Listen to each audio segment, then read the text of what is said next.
আমরা যখন ট্যুর শেষ করে গাড়িতে উঠি তখন থেকে বৃষ্টি, তোমরা এর আগের একটা ব্লগে দেখেছো যে আমার মা আর আমাকে কতটা কষ্ট করতে হচ্ছে। অসুস্থ মাকে নিয়ে, মা কোথাও দাঁড়াতে পারে না, 2 মিনিটের বেশি কোথাও দাঁড়ায় থাকতে পারে না।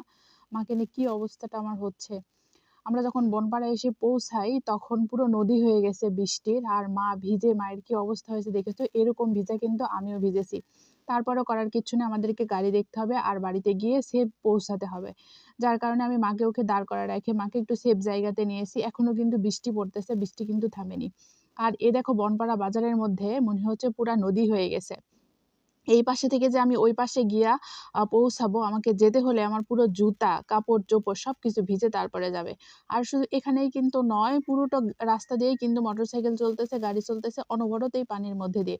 আর সেই পানিগুলো কিন্তু ছিটে, ছিটে গায়ের মধ্যে পড়তেছে। তো মাকেও দাঁড় করে রেখে আমি চলে আসছি একটা গাড়ি ঠিক করার জন্য। যেহেতু মাকে যেকোনোভাবে হোক, ভিজে গেছে তাতে সমস্যা নাই। গরমের দিন বৃষ্টিতে ভিজছে, এটা তেমন আমি খারাপভাবে নিচ্ছি না।